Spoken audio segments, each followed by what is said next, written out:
Mike Tyson, o campeão dos pesos pesados que já dominou os ringues e viveu a vida a todo vapor, finalmente falou sobre a única coisa que gostaria de poder mudar. Para um homem que enfrentou escândalos, triunfos e demônios pessoais, seria de se esperar que arrependimento não fizesse parte de seu vocabulário. Mas essa confissão é diferente. É crua, surpreendente e totalmente humana. Mike Tyson quebra o silêncio sobre seu maior arrependimento. Famosamente apelidado de o homem mais malvado do planeta, Mike Tyson tinha tudo: fama, fortuna e um estilo de vida que rendia manchetes. No final da década de 1980, Tyson era o campeão indiscutível dos pesos pesados e um dos lutadores mais temidos do mundo. No entanto, apesar de ter ganhado mais de 300 milhões de reais durante sua carreira, Tyson entrou com pedido de falência em 2003, alegando dívidas de mais de os 23 milhões de reais. Refletindo sobre suas dificuldades, Tyson falou sobre ter tudo o que sempre quis, mas não saber como administrar isso. Ele explicou que seus gastos estavam fora de controle, agindo como se sua riqueza fosse durar para sempre, o que acabou levando a seus problemas financeiros. Eu tinha tudo o que sempre quis, e tenho tudo o que quero agora. Além disso, quando eu tinha todo aquele dinheiro, vivia uma vida caótica. Eu não estava realmente me divertindo. Era melhor que eu estivesse morto naquela época. Os hábitos de consumo de Tyson eram de fato extravagantes. Ele comprou mansões em Connecticut, Las Vegas e Maryland, uma frota de carros de luxo e até mesmo 3 tigres de Bengala, que, segundo consta, custaram uns 70 mil Hardaires cada um para serem comprados e os 200 mil Hardaires por ano para serem cuidados. Uma de suas compras mais infames foi uma banheira de ouro 24 quilates para sua então esposa, a atriz Robin Givens, que custou 2,2 milhões de reais. Além dos bens materiais, Tyson também era sobrecarregado por taxas legais e uma série de investimentos ruins. Em 1992, Tyson foi condenado por estupro e cumpriu 3 anos de prisão, o que prejudicou ainda mais suas finanças. Quando se aposentou em 2005, ele tinha pouco a mostrar de seus ganhos. Em um podcast de 2022 com Joe Rogan, Tyson refletiu sobre sua educação, explicando que veio de um lugar onde não tinha nada. Quando começou a ganhar dinheiro, ele nunca pensou no futuro e acreditou que era intocável. Com o tempo, ele passou a reconhecer esses erros e agora destaca o valor de entender e gerenciar as finanças. Desde o momento em que Cus D'Amato, o lendário treinador de Tyson, começou a orientá-lo, o boxe se tornou o centro do mundo de Tyson. D'Amato o ensinou a ver o ringue como seu universo inteiro, sendo todo o resto uma mera distração. Esse foco intenso levou Tyson a se tornar um campeão mundial aos 20 anos de idade, mas também afetou sua vida pessoal. Em uma entrevista de 2018 com Oprah, Tyson compartilhou que sua obsessão pelo boxe consumiu sua vida a ponto de ele deixar de desfrutar de prazeres simples, como passar tempo com a família, amigos e vivenciar o amor. Ele admitiu que durante seu auge, seu foco na vitória deixava pouco espaço para a construção de relacionamentos significativos, pois sua vida era dominada pelo treinamento, pela luta e por lidar com as exigências da fama. Um dos momentos mais emocionantes da carreira de Tyson ocorreu após sua vitória sobre Larry Holmes em 22 de janeiro de 1988. Apesar de o mundo ter comemorado sua vitória, Tyson teve uma profunda sensação de vazio. Em sua autobiografia, Undisputed Truth, ele revelou que voltou para seu quarto de hotel sozinho naquela noite, percebendo que não tinha ninguém com quem pudesse compartilhar sua alegria. Olhando para trás, Tyson se arrepende de não ter encontrado um equilíbrio entre sua carreira e sua vida pessoal. Durante um painel de boxe de 2023, ele refletiu sobre a ideia de que alcançar o sucesso não significa muito se for à custa de se perder, enfatizando a importância de se manter firme. No boxe, algumas lutas dos sonhos nunca se concretizam. Para Tyson, um de seus maiores arrependimentos é nunca ter enfrentado George Foreman, o bicampeão dos pesos pesados, conhecido por seus socos devastadores. Em uma entrevista de 2014 a The Ring Magazine, Tyson refletiu sobre o hipotético confronto com George Foreman, admitindo que sempre pensou nisso. Ele explicou que essa luta poderia ter respondido a perguntas antigas sobre quem era o lutador mais forte e o campeão superior. Foreman, que inicialmente se aposentou em 1977 e depois teve um retorno histórico no final da década de 1980, foi frequentemente comparado a Tyson, provocando debates intermináveis entre fãs e analistas sobre quem teria saído vitorioso. As linhas do tempo de Tyson e Foreman se sobrepuseram brevemente, principalmente em 1990, quando Tyson perdeu para Buster Douglas, e Foreman estava subindo novamente no ranking. No entanto, os problemas legais de Tyson e sua eventual sentença de prisão de 1992 a 1995 tornaram o confronto impossível. Em uma entrevista em 2021, Foreman refletiu sobre a tão discutida luta hipotética, reconhecendo que Tyson era o oponente que os fãs mais queriam ver, mas as circunstâncias nunca permitiram que isso acontecesse. Tyson compartilhou uma visão semelhante, expressando que a luta poderia ter sido uma das maiores da história do boxe, embora o destino tivesse planos diferentes. Na noite de 14 de novembro de 2024, no AT&T Stadium em Dallas, as tensões chegaram a um ponto de ebulição entre Mike Tyson e o youtuber que se tornou o boxeador Jake Paul. Programados para se enfrentarem no dia seguinte, os dois lutadores estavam participando da pesagem cerimonial, um evento tradicionalmente repleto de conversa fiada e teatralidade. Tyson, agora com 58 anos de idade, permaneceu calmo na balança, enquanto Jake Paul, cheio de confiança, gesticulava de forma provocativa para o público. Quando os lutadores se enfrentaram para uma obrigatória foto cara a cara, as coisas tomaram um rumo inesperado. De acordo com os espectadores, Paul deu um passo à frente e deliberadamente pisou no pé de Tyson. Mais tarde, em uma entrevista após o evento, Tyson contou que inicialmente acreditou ter sido um acidente. No entanto, quando notou o sorriso no rosto de Paul, percebeu que havia sido deliberado. Agindo por instinto, Tyson deu um tapa no rosto de Paul, com o som reverberando pela arena lotada. A situação rapidamente se transformou em caos, quando os dois lutadores foram afastados por suas equipes. O momento, capturado em vídeo por fãs e repórteres, tornou-se viral quase que instantaneamente. Em poucas horas, hashtags como War Tyson Slap e Why Jake Paul Deserved It estavam em alta no mundo todo. Após o caos na pesagem, Tyson falou sobre o incidente durante uma coletiva de imprensa naquela noite. Ele explicou que o respeito é a base do boxe e que, depois de se sentir desrespeitado na frente de milhares de pessoas, reagiu instintivamente. Com base em seus anos no esporte, ele enfatizou a importância de manter o respeito mútuo em um ambiente de alto risco. Tyson explicou que o incidente com o pé pisando no chão não foi apenas um ato físico, mas uma tentativa de mexer com sua mentalidade. Ele viu o incidente como uma provocação deliberada, criada para testá-lo e que ele não estava disposto a ignorar.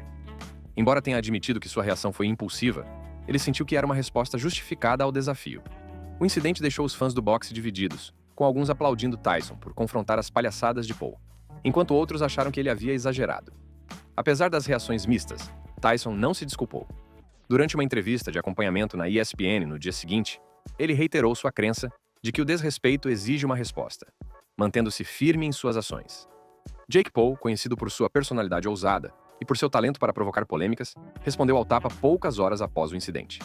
Ele acessou o Twitter, postando um clipe do tapa e zombando de Tyson, referindo-se a ele como vovô, enquanto declarava corajosamente que planejava aposentá-lo definitivamente na luta do dia seguinte. As provocações de Paul continuaram durante uma aparição na mídia em 15 de novembro de 2024, quando ele considerou o tapa de Tyson ineficaz. Ele afirmou que o tapa não o intimidaria, até mesmo brincando que seu irmão Logan o havia atingido com mais força, ressaltando sua confiança antes da luta. Essa estratégia de ignorar as ações de Tyson parecia calculada, projetada para alimentar o já intenso entusiasmo em torno da luta. A confiança e a bravata de Paul só aumentaram a intriga, pois os fãs especulavam se ele conseguiria sustentar suas palavras contra uma lenda experiente como Tyson. O incidente do tapa rapidamente se tornou um fenômeno cultural, dominando as manchetes e provocando debates online. O vídeo viral de Tyson dando um tapa em Paul obteve mais de 50 milhões de visualizações em 24 horas, com fãs e celebridades participando do drama. O incidente provocou uma enxurrada de reações nas redes sociais. Um fã expressou admiração por Tyson, observando que suas ações eram um lembrete de seu status lendário e alertando Paul para proceder com cautela. Por outro lado, os partidários de Paul argumentaram que Tyson havia exagerado, sugerindo que as palhaçadas na pesagem eram simplesmente parte da estratégia de Paul para entrar na cabeça de Tyson, o que parecia ter funcionado. Até mesmo boxeadores aposentados entraram na conversa. Evander Holyfield, ex-rival de Tyson, compartilhou seus pensamentos no Twitter, observando que Tyson ainda tinha seu fogo, mas questionando se ele conseguiria manter a compostura no ringue.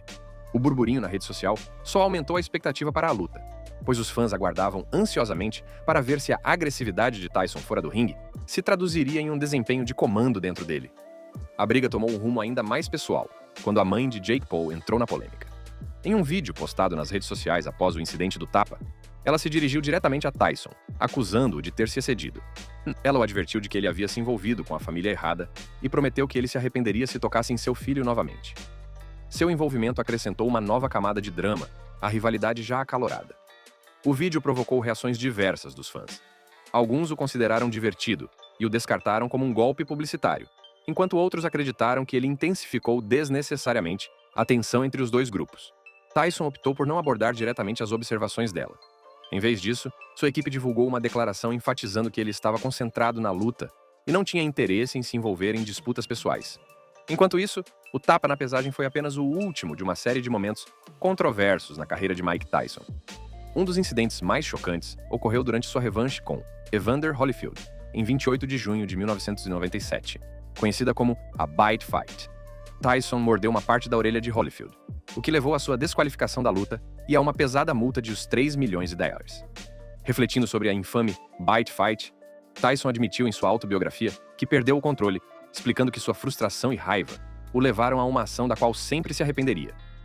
Esse comportamento impulsivo tem sido um tema recorrente em toda a vida de Tyson, como demonstrado mais uma vez durante o incidente da pesagem de Jake Paul. Apesar de seu histórico de controvérsias, Tyson fez esforços significativos para reconstruir sua imagem nos últimos anos. Ele estrelou filmes como The Hangover e lançou uma empresa de cannabis bem-sucedida, demonstrando sua resiliência e capacidade de se reinventar. No entanto, como o incidente da pesagem provou, sua personalidade impetuosa ainda faz parte de quem ele é. Por trás de todos os gastos luxuosos e manchetes extravagantes, a vida de Tyson sempre esteve enraizada em uma coisa: seu inegável dom para o boxe. Nascido para lutar boxe. Mike Tyson nasceu em 30 de junho de 1966, em Brownsville, um bairro difícil do Brooklyn, Nova York. Mesmo para os padrões da época, Brownsville era uma área perigosa e empobrecida. As ruas eram repletas de atividades de gangues, traficantes de drogas e um fluxo constante de violência. Tyson cresceu em um pequeno apartamento na Amboy Street com sua mãe, Lorna Mae Tyson, e seus irmãos, Rodney e Denise. O pai de Tyson, Purcell Tyson, deixou a família quando Mike tinha apenas 2 anos de idade, forçando sua mãe, Lorna, a trabalhar longas horas para sustentar os filhos. Apesar de seus esforços, o dinheiro era sempre escasso. Quando Tyson tinha 7 anos, a família tinha dificuldades para pagar o aluguel, e muitas vezes ele não tinha refeições adequadas. Refletindo sobre sua educação difícil em uma entrevista em 2016, Tyson compartilhou que, embora não tivessem muito, a vida em Brownsville era a mesma para todos, e isso o ensinou a lutar por tudo o que tinha. Com pouca supervisão dos pais, Tyson passava a maior parte de seus dias nas ruas. Ele se descreveu como um garoto gordinho e tímido, que se tornou alvo de valentões. Isso mudaria por volta dos 9 anos de idade, quando a vida de Tyson tomou um rumo mais sombrio. Ele começou a se associar a gangues locais e a praticar pequenos furtos para ganhar respeito e dinheiro. Sua primeira prisão ocorreu aos 10 anos, quando foi pego arrombando uma loja de conveniência. Durante sua infância difícil, Tyson encontrou conforto em um hobby inesperado: cuidar de pombos. Nos telhados do Brooklyn, ele mantinha um pequeno bando, cuidando deles e encontrando paz em sua companhia. Ele explicou que os pombos eram sua fuga das duras realidades de seu ambiente. No entanto, seu santuário foi destruído quando um valentão da vizinhança matou uma de suas aves, quebrando-lhe o pescoço. Cheio de raiva, Tyson retaliou atacando-lhe o garoto, dando-lhe vários socos, até que os adultos intervieram. Mais tarde, Tyson refletiu que esse momento marcou a primeira vez que ele revidou e o fez perceber sua própria força, um sentimento que ele disse ser fortalecedor. No final da década de 1970, o crescente envolvimento de Tyson em atividades criminosas o levou a ser colocado na Tryon School for Boys, um centro de detenção juvenil em Johnstown, Nova York. Com apenas 12 anos de idade, ele já havia sido preso mais de 30 vezes por crimes como roubo e agressão. A vida em Tryon era difícil, e Tyson frequentemente entrava em conflito com outros detentos. Em sua autobiografia, ele admitiu estar constantemente irritado, explicando que, embora as ruas o tivessem ensinado a sobreviver, ele ainda não havia aprendido a viver. Enquanto estava em Tryon, Tyson cruzou com Bob Stewart, um ex-pugilista da Golden Gloves, que trabalhava como conselheiro na instalação. Depois de testemunhar a força bruta e a velocidade de Tyson durante uma briga na sala de recreação, Stewart viu potencial no garoto e decidiu treiná-lo no boxe. Stewart reconheceu o talento de Tyson logo no início, lembrando mais tarde, em uma entrevista de 1996, que, embora Tyson fosse áspero nas bordas, havia algo especial nele, um fogo que Stewart não tinha visto antes. Após meses de treinamento, Stewart apresentou Tyson a Cus D'Amato, um renomado treinador de boxe de Catskill, Nova York, em 1979. D'Amato era famoso por sua abordagem psicológica do boxe, concentrando-se não apenas nas habilidades técnicas, mas também em ajudar os lutadores a controlar o medo e a agressividade, o que o diferenciava de outros treinadores. Quando D'Amato viu Tyson treinar pela primeira vez, ele imediatamente reconheceu seu potencial e previu que Tyson se tornaria o mais jovem campeão de pesos pesados da história. Com apenas 14 anos, Tyson se mudou para a casa de D'Amato, onde se tornou parte da família. Sua agenda diária era rigorosamente estruturada. Ele começava todos os dias com um despertar às 4h30 para uma corrida de 8 quilômetros, seguido de horas de exercícios de boxe, sparring e estudo de filmes para aprimorar sua técnica. A influência de D'Amato foi muito além do boxe, pois ele se tornou uma figura paterna para Tyson, ensinando-lhe disciplina e incutindo-lhe um forte senso de autoconfiança. Mais tarde, Tyson refletiu que D'Amato o ensinou a controlar sua raiva, fazendo com que ele se sentisse imparável. Com a orientação de D'Amato, Tyson começou a competir em torneios amadores, conquistando medalhas de ouro nos Jogos Olímpicos Juniores em 1981 e 1982. Tyson fez sua estreia profissional em 6 de março de 1985, no Empire State Plaza Convention Center, em Albany, Nova York. O jovem de 18 anos entrou no ringue contra Héctor Mercedes, um lutador experiente com sucesso limitado. A luta estava programada para 4 rounds, mas poucos esperavam que ela fosse até o fim. Desde o início, o domínio de Tyson era evidente. Usando a defesa peekaboo que D'Amato havia lhe ensinado, Tyson se esquivou dos socos de Mercedes e desferiu uma enxurrada de ganchos poderosos no corpo e na cabeça. A luta terminou aos 1:47 do primeiro round, quando Mercedes caiu na lona, incapaz de continuar. Refletindo sobre a vitória anos depois, Tyson descreveu a experiência como inacreditável, percebendo que havia treinado para aquele momento durante toda a sua vida, mas que ele havia terminado em menos de 2 minutos. Nos 9 meses seguintes, Tyson lutou impressionantes 15 vezes, vencendo cada luta por nocaute. 11 dessas vitórias vieram no primeiro round, estabelecendo rapidamente Tyson como uma força dominante na divisão dos pesos pesados. Kevin Rooney, o treinador de Tyson na época, comentou que eles sabiam que tinham algo extraordinário, descrevendo Tyson como uma máquina, devido à sua força implacável e precisão no ringue.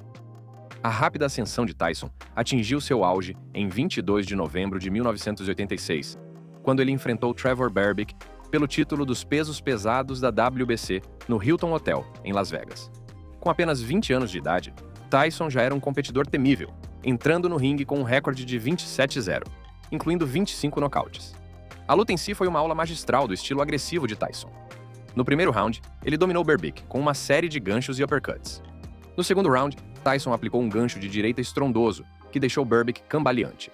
Berbick tentou se levantar, mas caiu mais 2 vezes antes de o árbitro interromper a luta aos 2:35 do segundo round. A vitória fez de Tyson o mais jovem campeão dos pesos pesados da história do boxe, um recorde que ele mantém até hoje. Em uma entrevista após a luta, Tyson refletiu sobre a conquista, dizendo que sempre soube que esse dia chegaria. Ele deu crédito ao seu falecido treinador, Cus D'Amato, por acreditar nele, e o próprio Tyson tinha confiança para acreditar em suas próprias habilidades também. Entre 1986 e 1989, Tyson dominou a divisão dos pesos pesados, com uma intensidade inigualável. Suas lutas geralmente terminavam nos primeiros rounds, deixando os adversários atordoados e o público incrédulo. Uma de suas performances mais icônicas ocorreu em 27 de junho de 1988, quando enfrentou Michael Spinks no Convention Hall em Atlantic City. A luta, anunciada como Once and for All, foi um confronto muito aguardado entre 2 campeões invictos. A partir do momento em que o sino tocou, Tyson avançou, lançando combinações devastadoras que deixaram Spinks incapaz de se defender. A luta terminou em apenas 91 segundos, solidificando a reputação de Tyson como o lutador mais temido do mundo. Mais tarde, Spinks admitiu que se sentiu como se tivesse sido atingido por um trem de carga, reconhecendo que não havia como se preparar para um poder tão avassalador. Durante anos, Mike Tyson parecia imbatível, uma força da natureza que destruía qualquer um que entrasse no ringue com ele. Entretanto, em 11 de fevereiro de 1990, no Tokyo Dome, no Japão, essa aura de invencibilidade foi quebrada. Esperava-se que a luta fosse apenas mais uma defesa rotineira do título para Tyson, dessa vez contra James Buster Douglas, um desafiante que era visto como um tiro no escuro. Tyson era o grande favorito das casas de apostas, com chances de 42-1 contra Douglas. No entanto, Tyson entrou na luta despreparado. Distraído por questões pessoais, incluindo seu divórcio público da atriz Robin Givens, ele passou a maior parte de seu campo de treinamento em festas, em vez de se concentrar em sua preparação. Refletindo sobre isso, Tyson admitiu em uma entrevista em 2021 que havia parado de levar as coisas a sério, revelando que não havia treinado adequadamente para a luta. Douglas, por outro lado, estava lutando com um propósito. Sua mãe havia falecido poucas semanas antes da luta, e ele dedicou seu desempenho à memória dela. Desde o sino inicial, Douglas não demonstrou medo, usando sua altura e alcance superiores, para manter Tyson à distância. Tyson parecia lento, muitas vezes balançando descontroladamente e errando o alvo. No quinto round, ficou claro que Douglas estava no controle, acertando jabs e combinações que deixaram Tyson frustrado e visivelmente machucado. No oitavo round, Tyson virou a maré com um uppercut feroz que mandou Douglas para a lona. Por um momento, parecia que Tyson salvaria sua reputação, mas Douglas venceu a contagem, levantou-se e voltou ainda mais forte. No 10º round, Douglas acertou um uppercut brutal, seguido de uma sequência de socos, que derrubou Tyson pela primeira vez em sua carreira. Atordoado e incapaz de encontrar seu bocal, Tyson foi contado como derrotado, marcando o fim de seu reinado como campeão. A reviravolta causou um choque no mundo do boxe. Mais tarde, o analista de boxe, Jim Lampley, descreveu-a como a luta que provou que até mesmo as lendas são humanas. O próprio Tyson relembrou a derrota com humildade, reconhecendo sua arrogância e o alto preço que pagou por ela. Ele admitiu que Buster Douglas lhe ensinou uma lição que jamais esqueceria. A vida de Mike Tyson sofreu outra reviravolta dramática em 1991, quando ele foi acusado de estuprar Desiree Washington, uma participante do concurso Miss Black America. O julgamento, que começou em janeiro de 1992, cativou a nação. Tyson, que já foi o queridinho do mundo do boxe, tornou-se uma figura polarizadora à medida que os detalhes do caso se desenrolavam. Apesar de manter sua inocência, Tyson foi condenado em 10 de fevereiro de 1992 e sentenciado a 6 anos de prisão, com mais 4 anos de liberdade condicional. A condenação marcou o capítulo mais sombrio da vida de Tyson. Em sua autobiografia, Undisputed Truth, Tyson descreveu a prisão como um inferno, expressando que sentia que o mundo o havia abandonado e que não tinha certeza se algum dia se recuperaria. Durante seu tempo no Centro Juvenil de Indiana, Tyson passou seus dias lendo filosofia e o Alcorão, tendo se convertido ao Islã enquanto estava preso. Ele também dedicou tempo para treinar na academia da prisão, tentando manter sua força física e mental. Libertado em liberdade condicional após cumprir 3 anos de prisão, Tyson emergiu em março de 1995, ansioso para recuperar seu lugar no mundo do boxe. Sua luta de retorno foi marcada para 19 de agosto de 1995, contra Peter McNeely, um lutador relativamente desconhecido. A luta, realizada no MGM Grand Garden Arena, em Las Vegas, durou apenas 89 segundos, com Tyson derrotando McNeely no primeiro round. A luta gerou mais de 96 milhões em vendas de pay-per-view, provando que Tyson ainda era uma grande atração. Entretanto, seu retorno não foi isento de controvérsias. Os críticos acusaram Tyson de escolher adversários a dedo, enquanto outros questionaram se ele poderia voltar à sua antiga glória. As lutas seguintes de Tyson, incluindo as de alto nível contra Frank Bruno e Bruce Seldon, reacenderam brevemente sua carreira, mas suas derrotas para Evander Holyfield em 1996 e 1997 marcaram o início do fim. Tyson refletiu sobre como a prisão o mudou em uma entrevista em 2018. Ele reconheceu que o tempo que passou atrás das grades o transformou e percebeu que não era mais a mesma pessoa. Ele também reconheceu que, enquanto estava preso, o mundo continuou avançando, deixando-o descobrir a que lugar pertencia agora. Apesar dos altos e baixos de sua carreira, Mike Tyson tornou-se um ícone mundial. Seu primeiro grande passo no entretenimento popular ocorreu em 1987, com o lançamento do videogame Mike Tyson's Punch-Out! Pela Nintendo. No jogo, Tyson era o último e mais difícil oponente, um desafio que rapidamente transformou o jogo em um clássico. Jogadores de todo o mundo passaram horas tentando derrotar o personagem virtual de Tyson, cuja velocidade e potência foram projetadas para refletir o boxeador da vida real. Mais tarde, em uma entrevista em 2021, Tyson brincou dizendo que, no início, nem sabia o que era um Nintendo, mas o jogo o ajudou a se tornar uma estrela entre as crianças que nem sequer assistiam ao boxe. O sucesso de Punch-Out! Apresentou Tyson a um público mais amplo, mas foi seu papel em The Hangover, 2009, que solidificou seu lugar como uma figura proeminente. Interpretando a si mesmo no filme, Tyson mostrou um lado bem-humorado e autodepreciativo, que muitos não tinham visto antes. Sua atuação, que incluiu cantar In the Air Tonight, de Phil Collins, e dar um soco no personagem de Zach Galifianakis, tornou-se uma das cenas mais memoráveis do filme. Refletindo sobre isso, Tyson admitiu em uma entrevista em 2010 que não tinha certeza se as pessoas ririam dele ou com ele, mas depois de ver a reação, percebeu que não havia problema em rir de si mesmo. Esse papel levou a outras participações especiais, e até mesmo a um show individual na Broadway, intitulado Mike Tyson, Undisputed Truth, dirigido por Spike Lee. O sucesso de Tyson foi além do entretenimento quando, em 2016, ele lançou a Tyson Ranch, uma empresa de cannabis que capitalizou tanto sua fama quanto o crescente movimento de legalização. Refletindo sobre sua jornada em uma entrevista à Forbes, em 2020, Tyson mencionou que havia se reinventado muitas vezes, observando que o boxe era apenas o começo. À medida que envelhecia, Tyson começou a orientar lutadores mais jovens, passando adiante as lições que havia aprendido ao longo de sua carreira. Um mentorado notável, Shakur Stevenson, medalhista olímpico de prata, falou em uma entrevista em 2021 sobre como a orientação de Tyson o ajudou a aprender a controlar a pressão e a manter o foco. A orientação de Tyson não se limitou à técnica do boxe. Ele sempre falava sobre os desafios mentais e emocionais do esporte, ensinando aos jovens lutadores a importância da disciplina e da humildade. Em um seminário de 2020, ele explicou que o boxe não se trata apenas de força física, mas também do controle da mente e das emoções. Além de seu papel como mentor, Tyson se tornou um palestrante motivacional, compartilhando sua história de superação de adversidades com públicos do mundo todo. Em um TED Talk de 2019, Tyson admitiu ter cometido todos os erros possíveis, mas enfatizou que ainda estava aqui para ajudar outras pessoas a evitar as mesmas armadilhas. Por meio de mentoria e palestras públicas, Tyson encontrou um senso de propósito além do boxe.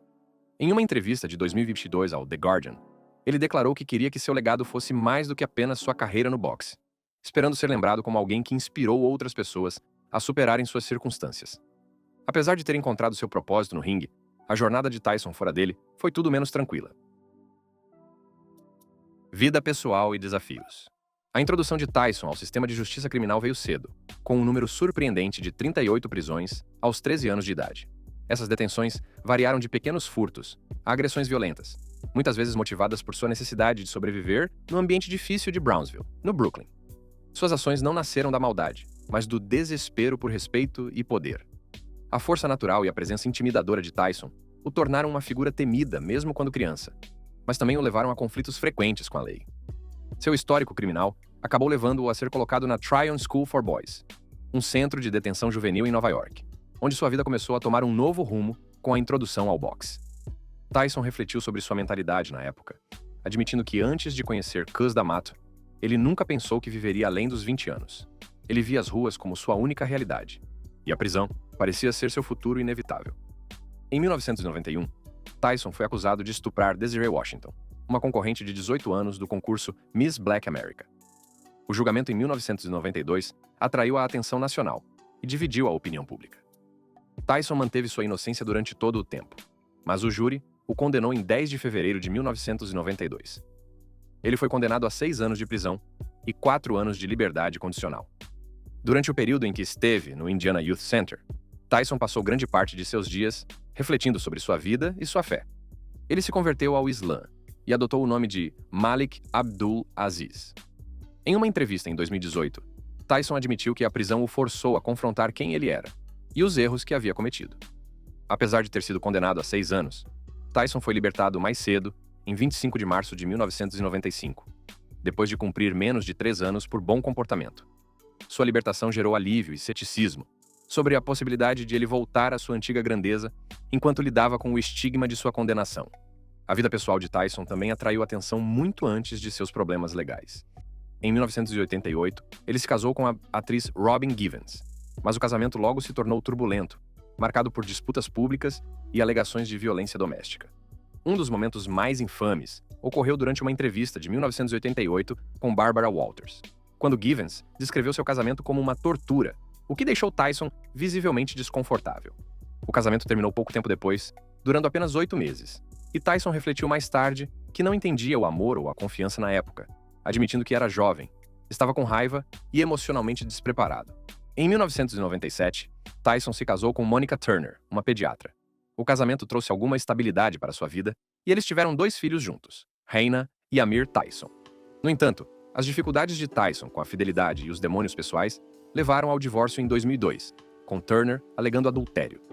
Mais tarde, Tyson disse que se sentia como se tivesse arruinado a melhor coisa que já lhe havia acontecido.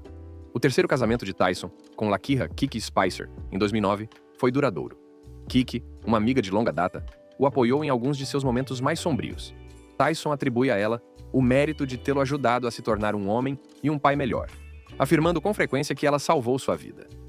No auge de sua carreira, Tyson ganhou mais de $300 milhões, mas, em 2003, pediu falência devido a gastos imprudentes, batalhas judiciais e má administração financeira. Ele admitiu que achava que o dinheiro nunca acabaria e foi imprudente em seus gastos. Quando entrou com o pedido de falência, tinha uma dívida de uns $23 milhões.